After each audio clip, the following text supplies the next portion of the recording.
அனைத்து நல்லுள்ளங்களுக்கும் வணக்கம். நான் ஆர்கே பேசுகிறேன். விக் மாசுமோட நெக்ஸ்ட் சேனல் வழக்கமாக உலக செய்திகள். இன்றைய பரபரப்பான செய்திகள், அமெரிக்க போர்க்கப்பல் மீது தாக்குதலை நடத்தியிருக்காங்க எமினி ஹவுதிகள். 18 பாலஸ்டிக் ஏவுகணைகள் தாக்கல் நடத்தியிருக்காங்க. ஸோ அமெரிக்கா என்ன சொல்லியிருக்காங்க, அங்கிருந்த நிகழ்வுகள் என்ன, ஈரான் எப்படி உதவி பண்ணுறாங்க, ஈரான் ஏன் ரொம்ப பரபரப்பான ஒரு சூழ்நிலையில் இருக்காங்க. அதனால் அங்கே இருக்கக்கூடிய ஒரு முழுமையான தகவல். அப்படியே கொஞ்சம் நம்ம தள்ளி போனோம் அப்படின்னா, நடுநிலையாளர்களே ரொம்ப டென்ஷன் ஆகிட்டாங்க. யார் அந்த நடுநிலையாளர் அப்படின்னு நீங்கள் டென்ஷன் ஆகிடாதீங்க. ஏன்னா அமெரிக்கா பேச்சுவார்த்தைக்கு வந்தாங்க இல்லையா, நான் எப்படியாவது பேச்சுவார்த்தையை கொண்டு வந்துடுறேன் அப்படின்ட்டு ரஷ்யாவுக்கு உக்ரைனுக்கு வந்தாங்கல்ல. இப்போ அவங்களே டயர்ட் ஆகிட்டாங்க. அப்பா முடியல சாமி, வேறு யாராவது பேச்சுவார்த்தை நடத்துங்கன்ற கண்டிஷனுக்கு வந்துட்டாங்க.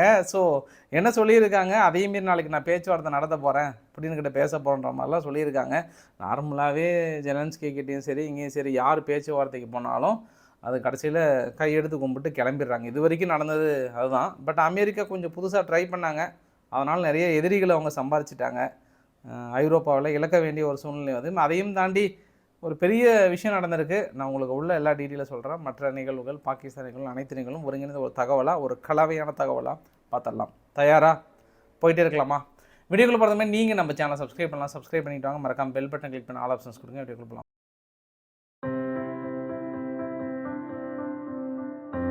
மொதல் தகவல், எமினி ஹவுதிகள் என்ன கிளைம் பண்ணியிருக்காங்க அப்படின்றத பார்த்துடலாம். இந்த ரெட்சி கடல் பகுதியில் அமெரிக்காவுடைய யுஎஸ்எஸ் ட்ரூமன்ற கப்பல் மீது நாங்கள் தாக்கல் நடத்தினோம். இந்த தாக்குதல் 18 பாலஸ்டிக் ஏவுகணைகள் மூலயமா தாக்கல் நடத்தினோம். இது முதற்கட்ட எச்சரிக்கை. இனி எங்களை தாக்குதல் தொடர்ந்து கொண்டே இருக்கும் அப்படின்னு சொல்லியிருக்காங்க.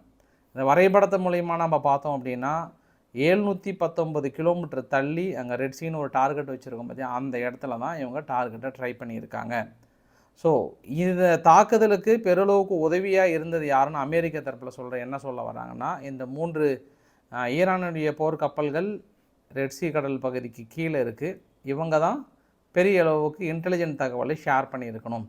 இவங்க இன்டெலிஜென்ஸ் தகவலை ஷேர் பண்ணாமல் அங்கே எமினி ஹவுதிகளால் தாக்கல் நடத்த முடியாது. ஏன்னா நாங்கள் அவங்களுடைய சர்வேலன்ஸ் கேமரா, அது இல்லாமல் அவங்க தகவல் சேகரிக்கின்ற மையங்கள் எல்லாத்தையும் நாங்கள் தாக்கல் நடத்திட்டோம்.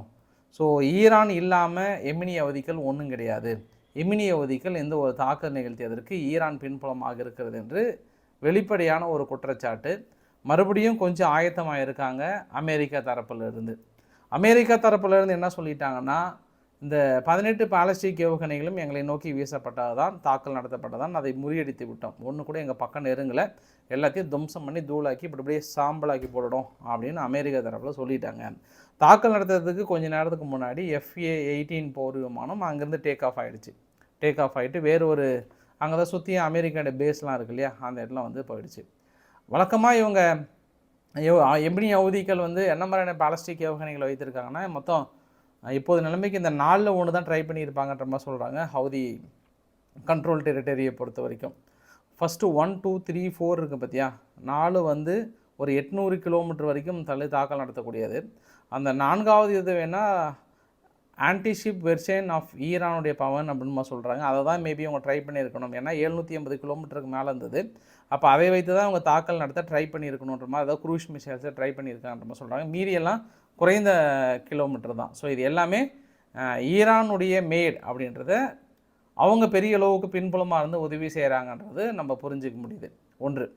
அது இல்லாமல் அமெரிக்கா தரப்புலையும் தொடர்ந்து அவங்க சொல்லும் போது எல்லாமே வெறும் எமினி ஹவுதிகள் அப்படின்னு சொல்ல மாட்டாங்க. ஈரான் பேக்கடு ஃபோர்ஸான எமினி ஹவுதிகள், அந்த வார்த்தையை எப்போவுமே அவங்க சொல்லிகிட்டே இருப்பாங்க. அடுத்து எமினி ஹவுதிகளுடைய அன்சரல்லா அவர்கள் பேச வரும்போது என்ன சொல்கிறாருன்னா, நாங்கள் நிச்சயம் இனி அமெரிக்காவுடைய போர்க்கப்பல்கள் தடை விதிக்கப்படுகிறது, இந்த ரெட்சி கடல் பகுதியில் தடை விதிக்கப்படுகிறது. அதை தாண்டி மற்ற அமெரிக்காவுக்கு உதவுகின்ற கப்பல், அது யூகேவாக இருக்கட்டும் இல்லை இஸ்ரேலாக இருக்கட்டும், இஸ்ரேலுக்கு உதவி பண்ணுற நாடு யாராக இருந்தாலும் சரி, இனி இந்த ஏரியா எங்கள் ஏரியாவுக்குள்ளார, அது பொது கடல் வழி பகுதியாக இருந்தாலும் சரி, அது எந்த கடல் வழி பகுதியாக இருந்தாலும் சரி, நாங்கள் தாக்குதலை நிகழ்த்த போகிறோம் அப்படின்ற ஒரு அறிவிப்பு சொல்லிட்டாங்க. அதனால தான் அமெரிக்கா தரப்பில் நம்ம நேற்று கூட இந்த வார்த்தையை நம்ம சொல்லியிருந்தோம். இதுவரை அவங்க நடத்திய தாக்குதலில் ஒரு லிஸ்ட்டே போட்டிருந்தாங்க என்று.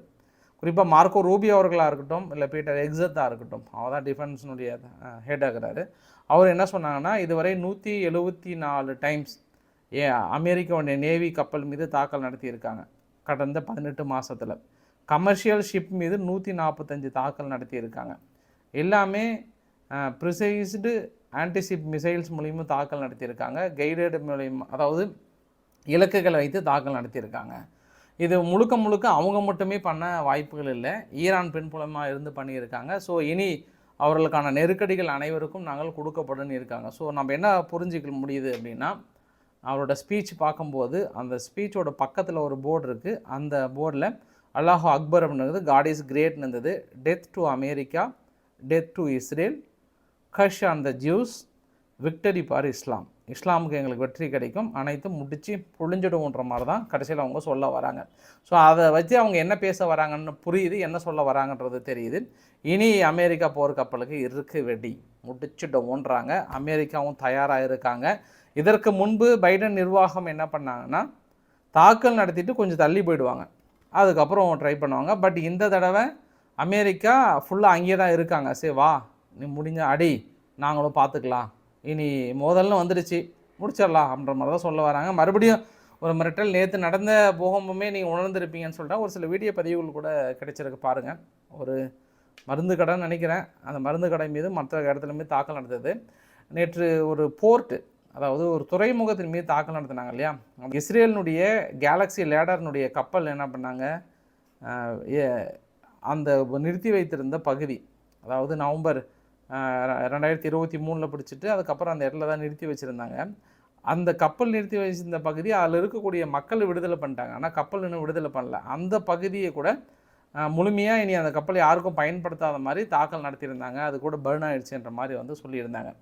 ஸோ ஏர் டிஃபென்ஸ் சிஸ்டம், அதாவது ஈரானுடைய தலைநகர் தெஹ்ரான் இருக்கு இல்லையா, அங்கே ஏர் டிஃபென்ஸ் சிஸ்டம் வந்து ரவுண்டு கட்டி அங்கங்கே வந்து நிறுத்த வைக்க ஸ்டார்ட் பண்ணியிருக்காங்க. அப்போ ஈரான் உணர்ந்துருக்கிறாங்க, அடுத்தது ஏதோ சம்திங் வில் ஹேப்பன், கண்டிப்பாக ஏதோ நடக்க போகுதுன்றதை உணர்றாங்க. ஏன் அப்படி சொல்கிறேன் அப்படின்னா, ஏர் டிஃபென்ஸ் சிஸ்டம் இதுவரை இல்லாத அளவுக்கு எல்லா இடத்துலையும் தலைநகரை சுற்றி நிறைய இடத்துல வந்து நிலைநிறுத்தி வைக்கிறாங்கன்னு தெரியுது. ஈரானுடைய பிரிகேடர் ஜெனரல் ஷாஃப்டி அவர்கள் என்ன சொல்லிட்டாருன்னா, நார்த் ஈஸ்டினுடைய ஹெட் குவார்ட்டர்னுடைய மிகப்பெரிய தலைவர், அதெல்லாம் ground force of the Islamic ரிப்பப்ளிக்கினுடைய ஆர்மியினுடைய ஹெட்டாக இருக்கிறாரு. அவர் என்ன சொல்லிட்டாருன்னா, நாங்கள் எந்த வகையான மிலிட்ரி ஆப்ரேஷனுக்கும் நாங்கள் தயாராக இருக்கிறோம், ரொம்ப கிளியராக இருக்கிறோம். யாராவது எங்களை தொடணும்னு நினச்சா கூட அமெரிக்காவுடைய பேஸ் வந்து ஒன்று கூட இல்லாமல் போய்டும், முடிச்சுடுவோம் கதையை. அதனால் பயப்பட வேண்டியது அவங்க இல்லை, சரி பயப்பட வேண்டியது நாங்கள் இல்லை, அவங்க தான் அப்படின்னு மறுபடியும் ஒரு பகீரங்க எச்சரிக்கை, சாதாரண எச்சரிக்கையில் ஒரு பகீர் எச்சரிக்கை வந்து கொடுத்துருக்காங்க. ஸோ பயந்துக்கிட்டாங்கன்னா பிரச்சனை இல்லை, தப்பிச்சிடுவாங்க. இல்லை மோதணும்னு முடிவு பண்ணிட்டாங்கன்னா வாங்க, நீங்களா நாங்களான்னு பார்த்துக்கலான்றாங்க. ஏற்கனவே எமினி அவதிகள் மறுபடியும் தாக்குதலில் தொடங்கியிருக்காங்க. அமெரிக்கா போர்க்கப்பல் மீதே தாக்க தொடங்கிட்டாங்க. நாங்கள் இதுக்கப்புறம் நீங்கள் தூங்க முடியாது அப்படின்றத சொல்லியிருக்காங்க. இப்போ அடுத்த ஸ்ட்ரைக் வரும்போது மேபி இஸ்ரேல் அதுக்கான ப்ரிப்பரேஷனில் இருக்கிற மாதிரி தகவல் கேள்விப்பட்டிருக்கேன். ஏன்னா அவங்கள இன்னும் கொஞ்சம் டெப்த்தாக அதாவது நீங்கள் நடத்துனது லைட்டான தாக்குதல் தான், இன்னும் கொஞ்சம் டெப்த்தாக அவங்கக்கிட்ட இருக்கக்கூடிய முக்கியமான தகவல்கள் எல்லாத்தையும் வந்து ஷேர் பண்ணதாக சொல்லப்படுகிறது. இப்போ அவங்க போர்க்கப்பல் தொட்டதுனால மேபி இன்னும் ஒரு நாளில் இன்னும் கொஞ்சம் டெப்த்தாக தாக்கல் நடத்துவதற்கான வாய்ப்புகள் நிறைய தென்படுகிறது. இவங்க தரப்புலையும் வந்து தயாராக இருக்காங்க. ஸோ ரெட் சி கடல் பகுதி கொஞ்சம் பதற்றமான ஒரு சூழ்நிலை. இன்னொரு விஷயம் என்னென்னா, அமெரிக்காவுடைய புயல் தான் டொர்னாடோ வந்து மிகப்பெரிய ஒரு புயலோட தாக்கம். இந்த புயலோட தாக்கம் வந்து அங்கே இருக்கக்கூடிய மக்கள் ஒரு மிக்சர் ரியாக்ஷன் ஏற்பட்டிருப்பாங்க. இந்த புயல் சேதம் எங்கெங்கே இருக்குன்னா, நேற்று இரவு கூட சொல்லியிருந்தேன் உங்களுக்கு. ஆனால் இன்றைக்கி நிறைய பதிவுகள் கிடச்சிருக்கு, அந்த பதிவுகள்லாம் பாருங்கள்.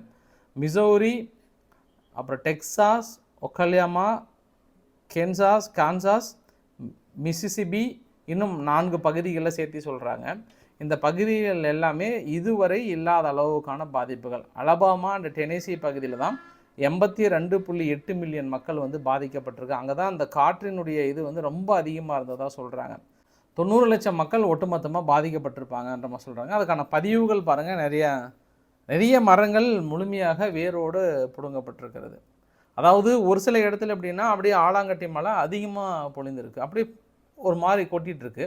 இன்னொரு இடத்துல அங்கே வரக்கூடிய சுழல் காற்று வந்து எப்போவுமே அமெரிக்காவுடைய நிலப்பரப்பு எப்படின்னா, அந்த இடத்துல வந்து வெற்றிடம் கொஞ்சம் அதிகமாக இருக்கும் மற்ற நிலப்பரப்புகளை விட. ஏன்னா ஒரு பக்கம் வந்து குளிர்ந்த தேசமாக இருக்கும் ரஷ்யா, இன்னொரு பக்கம் வந்து ஆப்போசிட் தேசமாக இருக்கும்.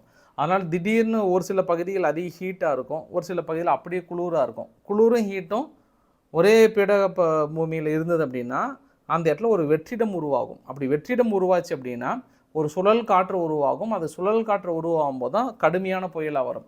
இப்போ நம்ம ஊரில் வரக்கூடிய இந்த புயல்லாம் பார்த்தோம் அப்படின்னா அதிகபட்சம் அந்த ஓட்டெல்லாம் அப்படியே தூக்கும், மற்ற அளவு பண்ணும். பட் அங்கே இருக்கிறலாம் காரு டிராக்டர்லாம் வந்து பறந்து போயிடும். அந்தளவுக்கு என்ன அது ரொம்ப அளவுக்கான வெற்றிடமாக இருக்கும். எப்போவுமே அது அமெரிக்காவில் பார்த்தோம் அப்படின்னா அந்த பிப்ரவரி மார்ச் மாதத்தில் பெருசாக ஏற்படும். பட் இந்த வருஷம் குறைஞ்சிருக்கு. பட் ஆனால் போன வருஷம் பார்த்தோம் அப்படின்னா அமெரிக்காவில் இதே டொர்னோடோ வந்து ரொம்ப அதிகமாக இருந்தது. அந்த புயல் வந்து ரொம்ப அதிகமாக இருந்தது. பட் இந்த வருஷம் போன வருஷத்தோட கம்பேர் பண்ணும்போது கொஞ்சம் குறைவு தான். ஆனால் ஒவ்வொரு புயலும் பார்த்தா ரொம்ப வலிமையாக வரும்.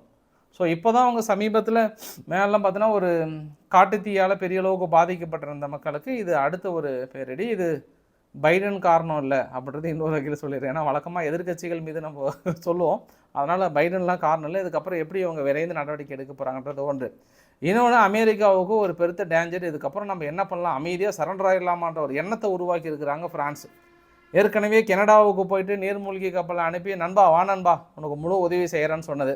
ஐரோப்பாவுக்கு என்ன சொல்லிட்டாங்க, இதுக்கப்புறம் அமெரிக்காவோட ஆயுதங்களை வாங்காதீங்க, நாங்கள் கொடுக்குறோம், நாங்களும் இத்தாலியும் சேர்ந்து ப்ரொடக்ஷன் பண்ணது எங்ககிட்ட வாங்க, ரஃபேல் விமானத்தை வாங்குங்க, எதுக்கு F-35 வாங்குறீங்க, அவ்வளோதான் அவங்கள துரத்தி விடுங்க போதும் அப்படின்ற மாதிரி அங்கே ஒரு எச்சரிக்கை கொடுத்துட்டாங்க.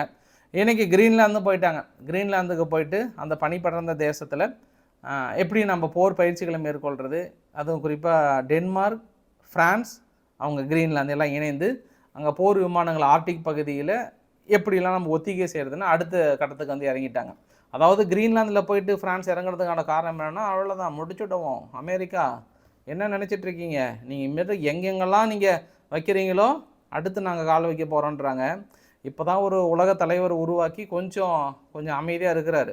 யார், துருக்கி அதிபர் எர்டோகன் அவர்கள். அவர் டீட்டெயிலாக கொடுத்துட்டார், என்ன பேசினார்ன்றதை நான் பார்க்க போகிறோம். நம்ம பார்க்க போகிறதுக்கு முன்னாடி இப்போ அடுத்து ஃப்ரான்ஸோட தலைவர் வந்து ரொம்ப அதிகமாக ஐ திங்க் அமெரிக்காவை எதிர்த்துட்டே இருக்கிறாரு. ஸோ பார்க்கலாம் அமெரிக்கா இனி என்ன மாதிரி சொல்ல போகிறாங்க, ஃப்ரான்ஸுக்கு ஏதாவது செக் வைக்க போகிறாங்களா, இல்லை ஒட்டுமொத்த ஐரோப்பா தேசமும் நாங்கள் ஃப்ரான்ஸ் முன்னாடி நிற்கிறோன்னு சொல்கிறாங்களான்றதை பார்க்கலாம். ஆனால் அடுத்த வருஷம் எலெக்ஷனில் அவர் இருக்க மாட்டார். அவர் ஆல்மோஸ்ட் எனக்கு தெரிஞ்சு இப்போதைக்கு 60% வாய்ப்பு இல்லை. ஒரே ஒரு வழி, எதிர்க்கட்சி இல்லாமல் பண்ணிட்டாருன்னா வாய்ப்பு இருக்குது. அதற்கான வேலைகள் நடந்துகிட்ருக்கு.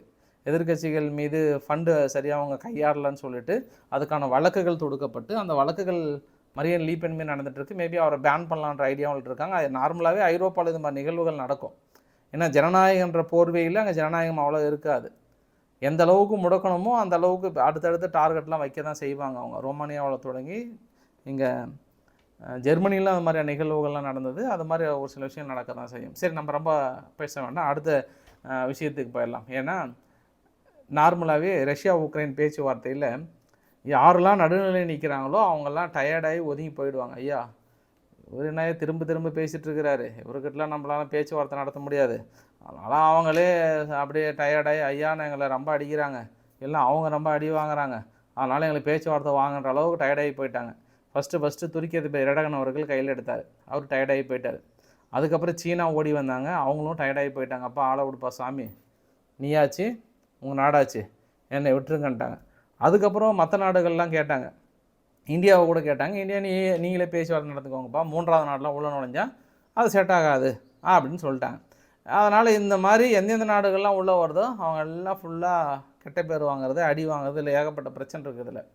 அதனால தான் நம்ம ட்ரம்ப் அவர்கள் வந்தார், தேர்தல் பிரச்சாரத்துலேயும் சொன்னார், உக்ரைன் வந்து எப்படிலாம் பண்ணால் அடங்கி போவாங்க அப்படின்றதுல அவங்க ஒரு சில விஷயத்தெல்லாம் கையாண்டாங்க. ஏன்னா வார் நிறுத்துறதுக்கு இதுதான் எங்களுக்கு ஒரே வழி, இப்போதைக்கு இவங்கள டவுன் பண்ண ஆரம்பித்தோம்னா அங்கே டவுன் ஆகிடுவாங்கன்றது தான் இத்தனை நாள் எடுத்த முயற்சிகளை நம்ம பார்க்குறோம். நம்ம இதில் இன்று கூட ஒரு அறிவிப்பு கொடுத்துட்டாங்க.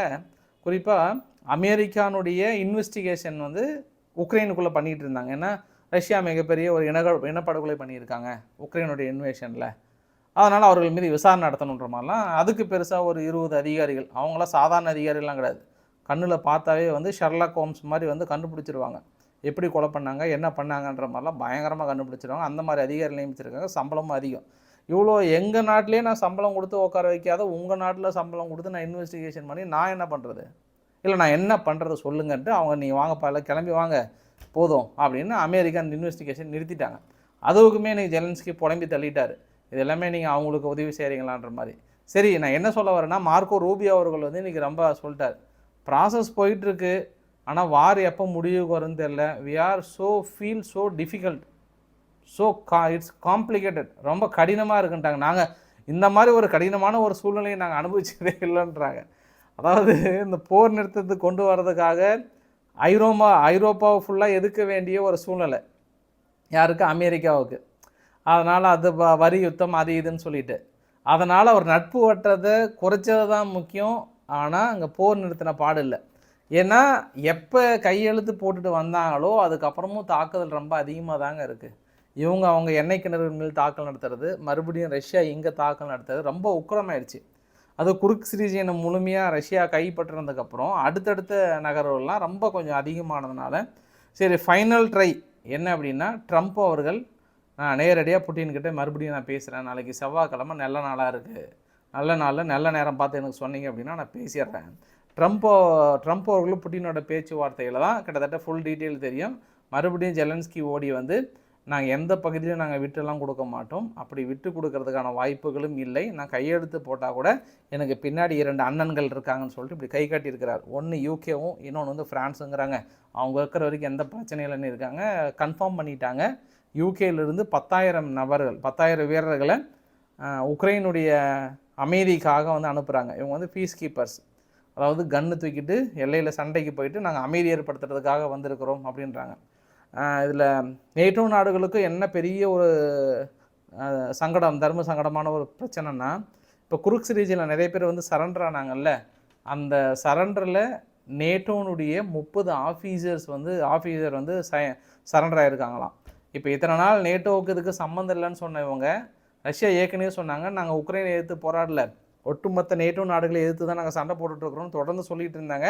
குர்க்ஸ் ரீஜியனில் 30 நேட்டோடைய ஆஃபீஸர் வந்து கைது பண்ணியிருக்காங்க. இனி அவங்கள பற்றின தகவல்கள் வெளியிடப்படும் அப்படின்னு சொல்லியிருக்காங்க. ஸோ இதுக்கப்புறம் நேட்டோ நாடுகள் என்ன சொல்கிறாங்கன்னு பார்க்கலாம்.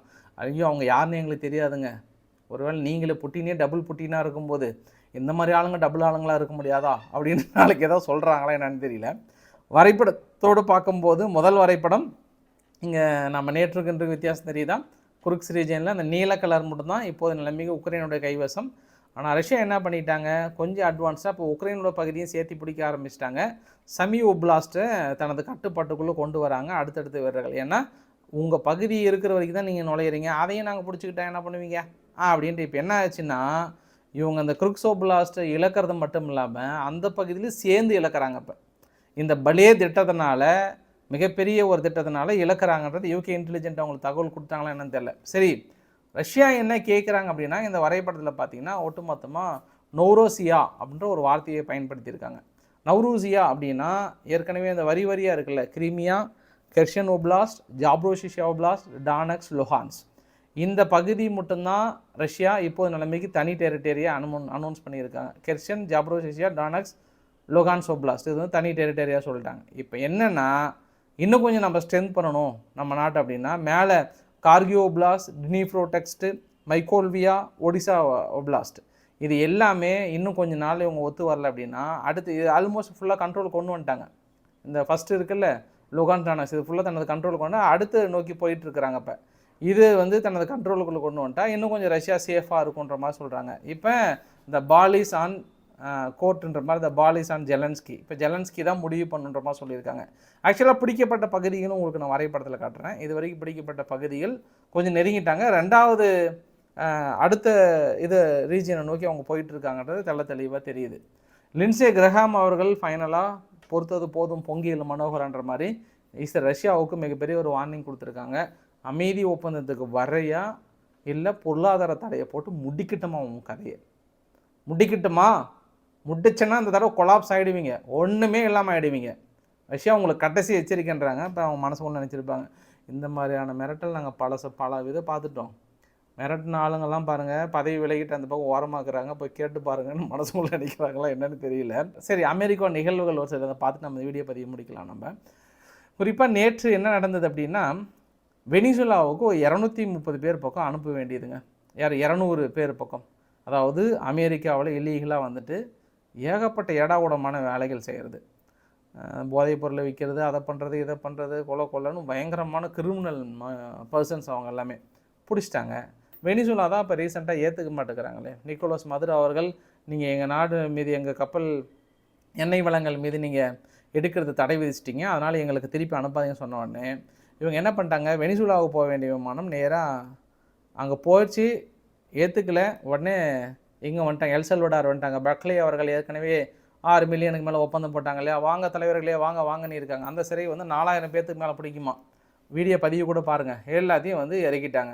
இறக்கிட்டு வாங்க வாங்க சிறப்பான கவனிப்பு இருக்குன்னு இருக்காங்க. அவர் ஏற்கனவே சொன்னார், இந்த மாதிரி உங்களுக்கு அடங்காத ஆளுங்களாக இருந்தால் எங்ககிட்ட அனுப்பி வைங்க, நாங்கள் முடிச்சுக்கிறோம் அப்படின்னு சொல்லியிருந்தாங்க. ஆக்சுவலாக இவங்க போயிட்டு ரிட்டனே வரல. அதுக்குள்ளே அவங்களுடைய ஃபெடரல் ஜட்ஜஸ்லாம் என்ன பண்ணிட்டாங்கன்னா, நீங்கள் எப்படிப்பா நீங்கள் பாட்டு எடுத்தவங்க ஒருத்தனும் பிடிக்கிறீங்க, நீங்கள் பாட்டு நாடு கடத்துறீங்க, யாரு கேட்டு பண்ணுறீங்க, உடனடியாக அந்த விமானம் போனால் கூட ரிட்டர்ன் பண்ணுங்கள், 200 பேர்த்து ரிட்டர்ன் வாங்கன்னு சொன்னது. அவங்க ஃபெடரல் ஜட்ஜஸ் உத்தரவு போட்டதுக்கப்புறம் அரசாங்கத்துக்கு உத்தரவு கொடுக்குறாரு. இங்கேருந்து எல் சல்வடார்லேருந்து பக்லி அவர்கள் வந்து எக்ஸ்தலத்தில் ரிப்ளை கொடுக்குறாரு, ஸோ சாரி, ஸோ லேட், நீங்களாம் ரொம்ப லேட் ஆகிட்டீங்க, அவங்க என்னென்னு ஜெயிலில் ஒரு வேளை சாப்பாடே சாப்பிட்டு முடிச்சுட்டாங்க, இவ்வளோ மெதுவாக நீங்கள் தீர்ப்பு கொடுத்தீங்கன்னா எப்படின்னு கேட்டார். இதுதான் மேட்ருங்க. ஜட்ஜி உத்தரவு கொடுக்குறாரு, வெனிசுலானுடைய அகதிகள் நீங்கள் கடத்தை கொண்டு போனீங்க இல்லையா, அவங்கள ரிட்டர்ன் கொண்டு வாங்கன்னு சொல்கிறார். அவங்களாம் சாப்பிட்டு ரொம்ப நாளுங்கிறான்றாங்க. அடுத்து இன்றைக்கி காலையில் என்ன அதிரடி அறிவிப்புனா, 6 ஃபெடரல் ஜட்ஜஸை வந்து நீக்கிட்டாராம். யார், ட்ரம்ப் அவர் நீக்கிட்டாராம். எப்போ நீங்கள் என்னையை ஏற்று பேசுகிறீங்களா, சும்மா எந்த ஒரு உத்தரவும் போட முடியல, எதுவும் பண்ண முடியல, நீங்கள் பாட்டு இஷ்டத்துக்கு அங்கங்கே தடை வச்சிட்டிங்கன்னா நாட்டை ரன் பண்ணுறதா இல்லை உங்கள் பேச்சை கேட்டுட்ருக்கிறதா? மேக் அமெரிக்கா கிரேட் அகைன்னா சும்மாவா? சும்மா இடையில ஓடி வந்து தடை விதிக்கிறேன், அதை விதிக்கிறேன், கூட்டு வாங்க அதை வாங்கினா அப்பப்போ நீக்குங்க 6 பேத்தியா அப்படின்னு கேட்குறதா. என்ன ஆக போது தெரியல. கொஞ்சம் பரபரப்பான ஒரு சூழ்நிலை. இன்னொரு விஷயம் கூட பெரிய ஒரு பேசப்பொருளாக இருக்கிறது என்ன, முகமது காலில் வந்து அங்கே கொலம்பியா யூனிவர்சிட்டியில் மாணவர்கள் மத்தியில் பெருசாக போராட்டம் பண்ணவர். எங்கே பிடிச்சிட்டு போனாங்க என்னன்னே தெரியல. மார்க்கோ ரூபியோ அவர்கள் இன்றைக்கி சொல்லிட்டாரு, நாங்கள் பொறுத்த வரைக்கும் தடை செய்யப்பட்ட தீவிரவாத இயக்கங்களுக்கு ஆதரவாக போராடுகின்ற அத்தனை பேரும் நாங்கள் தீவிரவாதிகளாக தான் நாங்கள் ட்ரீட் பண்ணுவோம். அது க்ரீன் கார்டாக இருந்தாலும் சரி, அது எந்த கார்டாக இருந்தாலும் சரி, க்ரீன் கார்டு ஹோல்டர் கூட இதுக்கப்புறம் எந்த வித சப்போர்ட்டும் குறிப்பிட்ட டெரரிஸ்ட் ஆர்கனைசேஷனுக்கு யாராவது சப்போர்ட் பண்ணாங்க அப்படின்னாங்கன்னா, அவங்க ஸ்டூடெண்ட்டாக இருந்தாலும் சரி, யாராக இருந்தாலும் சரி, நாங்கள் நாடு கடத்துறதுல தெளிவாக இருக்கும். அதனால் அவங்களுக்கு ஆதரவாக பேசுகிற நபர்களுக்கும் இதே நிலைமை தான் மறுபடியும். ஏன்னா போராட்டங்கள் அதை சார்ந்து பெரிய அளவுக்கு அடுத்தடுத்து வராங்க. கிட்டத்தட்ட 17 வக்கீல் மேலே அவங்களுக்கு ஆதரவாக போராடினதுனால அரசாங்கம் கொஞ்சம் பின்வாங்குமான்னு நினச்சாங்க. அரசாங்கம் பின்வாங்கலை. இந்த மாதிரி இனி வந்து ஒவ்வொருத்தராக அனுப்ப போகிறாங்க. நான் ஒரு 3 நாள் முன்னாடி கூட சொன்னேன், இந்தியாவிலேருந்து டாக்டருக்கு எம்பிபிஎஸ் படிக்க போன ஒரு ஸ்டூடெண்ட்டு கூட போராட்டத்தில் கலந்துட்டு நம்ம கைது பண்ணிடுவாங்கன்ற பயத்தில் அவங்களே தானாக வெளியே ஓடி வந்துட்டாங்கல்ல, ஜஸ்ட் மிஸ்ஸு, அவங்கள கைது பண்ணியிருப்பாங்க. இந்த மாதிரி ஒவ்வொரு நாட்டை சேர்ந்த நபர்களும் அங்கேருந்து வெளியேறி இருக்கான்ற ஒரு தகவல். ஜெர்மனியும் ஓடி வந்து இப்போது நிலைமைக்கு கொஞ்சம் அமெரிக்காவுக்கு போகிறது கொஞ்சம் நிறுத்துங்கன்னு இருக்கா. யாருன்னா பைனரி பீப்புள்ஸ், குறிப்பாக எல்ஜிபிடி கியூஸ் பைனரிஸ் பீப்புளெலாம் இருக்காங்கல்ல, உங்களுக்கு இப்போது நிலைமை உங்களோட சொர்க்கமான பூமி என்ன அப்படின்னா அது இங்கே தான், ஐரோப்பா மட்டும்தான். ஐரோப்பாவிலே இருங்க, சந்தோஷமாக இருங்க, நீங்கள் அங்கெல்லாம் வந்து போயிடாதீங்க அப்படின்ற ஒரு வார்த்தையை வந்து சொல்லியிருக்கிறார். கொஞ்சம் சேஃபாக இருந்துக்கோங்க. ஆஸ்திரேலியா ட்ரம்ப்புக்கு ஒரு வார்னிங் கொடுத்துருக்காங்க, டீலு ஏற்றுக்கோங்க, ரெஃப்யூஸ் பண்ணாதீங்க, இல்லை நம்ம 2 பேர்த்துக்குள்ளே பிரச்சனை வந்துட்டாங்க. அந்த ஸ்டீல் அலுமினியத்துக்கான தடைகளை தாண்டி அது பெரிய பிரச்சனை வெடிச்சிட்டு தான் இருக்குது. சரி, ஐரோப்பா வந்து அமெரிக்காவுக்கு எதிராக தான் நிற்கிறாங்களே, கொஞ்சம் சீனா கிட்ட அப்படி இப்படின்ட்டு நட்பு நாடாக போயிடலாமா அப்படின்ட்டு இப்போ 50வது வருஷ ட்ரேடுக்கான செலிப்ரேஷனை கொண்டாடுறாங்க. அதுக்கு சிஜிபிங் அவர்களை போய் அழைச்சிருக்கிறாங்க. சிஜிபிங் அவர்கள் வந்து கிடையாது, வரலன்ட்டு. நான் வரல, ஏன்னா எங்கள் வீட்டில் ஒரு டம்மி பீஸ் ஒருத்தர் இருக்கிறாரு, அனுப்பி வைக்கிறேன், அவர் வருவார் போங்க. ஆனால் எனக்கு வெளிப்படையாகவே சீனா தரப்பில் என்ன சொல்கிறாங்கன்னா, அதாவது சந்தர்ப்ப சூழ்நிலையில் நீங்கள் நல்லவர்களாக மாறினா நாங்கள் அவ்வளோ சீக்கிரம் நல்லவராக மாறணும்னு அவசியம் இல்லைன்றாங்க. ஏன் ஒரு வார்த்தையை சொல்கிறாங்கன்னா, அமெரிக்காவோட சேர்ந்து என்னென்னலாம் பொருளாதார தடைகளை விதிச்சிங்க, இன்னுமே ரஷ்யாவுக்கு நாங்கள் ஆதரவு அளிக்கிறேன்னு சொல்லிட்டு நீங்கள் விதிக்கப்பட்ட பொருளாதார தடைகள் ஒரு 30க்கு மேலே இருக்குது, அதெல்லாம் நீக்குங்க, ஒன்று ஒன்றா நீக்கிட்டு வாங்க, பரிசீலனை பண்ணலாம் அப்படின்றாங்க. இப்போ ஏன் சீனா கொஞ்சம் எகிரி ஓங்கி நிற்கிறாங்கன்னா, வேறு வழி, அவங்க ஆப்ஷனே கிடையாதுங்க. அமெரிக்காவை இல்லாமல் அடுத்தது இவங்க சீனாவை நம்பி தான் ஆகணும். இப்போ ஓடி வந்து இப்போ சீனா வந்து கொஞ்சம் ஓங்கி அடிக்கிறாங்க. ஏற்கனவே கனடா மீது தடையை விதித்து அங்கே கொஞ்சம் ஸ்ட்ராங்காக இருந்தாங்க. இப்போ ஐரோப்பாவுக்கும் நீங்கள் இன்விடேஷன் கொடுத்தாலும் நாங்களாம் வர முடியாது, அப்படி தள்ளி போங்க அப்படின்ற மாதிரி வந்து சொல்லியிருக்காங்க. இது மிகப்பெரிய நிகழ்வுங்க. அதே மாதிரி ஹங்கேரி என்ன பண்ணியிருக்காங்க, மக்கள் தொகை பெருக்கத்திற்காக அதிரடி ஆஃபர் கொடுத்துருக்காங்களாம். வீட்டில் 1 சைல்டு 1 மதர் இருந்தாங்க அப்படின்னாங்கன்னா அந்த குழந்தை 30 வயசு வரைக்கும் வளர வரைக்கும் அவங்களுக்கு இன்கம் டேக்ஸ் வந்து கொஞ்சம் ஒரு சிலரில் லிபரல் பண்ணுறான்னு இருக்காங்களாம். சப்போஸ் 2 குழந்தை இருந்தது அப்படின்னா அவங்களுக்கு வந்து நோ இன்கம் டேக்ஸ், சந்தோஷமாக இருக்கலாம், ஜாலியாக இருக்கலாம், எங்கேயுமே நீங்கள் டேக்ஸே கட்ட தேவைன்னு இருக்காங்களாம். நல்ல விஷயமா இருக்கே, பரவாயில்லையே அப்படின்னு நான் நினச்சேன் நான். ஸோ அந்த வீடியோவோட நிறைவு பகுதியில் இந்த வரைபடத்தில் பார்க்குறீங்க இல்லையா, நார்த்து மாசிடோனியாவில் நேற்று என்ன பண்ணியிருக்காங்க, நைட் கிளப்பு ஒன்று, நைட் கிளப்பில் போயிட்டு ஒரே ஆட்டம் பாட்டம் ஆர்ப்பாட்டம், ஒரே ராக் டான்ஸ், ராக்கப்பாவாக மாறி இருக்காங்க. எல்லாம் பயங்கரமாக சாங் போட்டிருக்காங்க. அதிகாலை 3 மணியில் ஏற்பட்ட தீ விபத்து. எப்போ?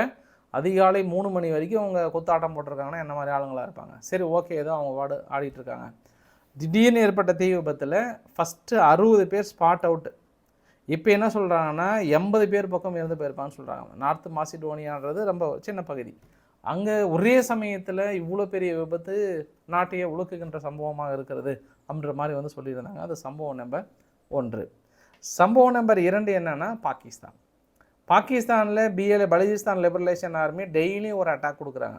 நேற்று பாகிஸ்தானுடைய இராணுவத்தை சேர்ந்த 70 பேர் பக்கம் இறந்து போனாங்க.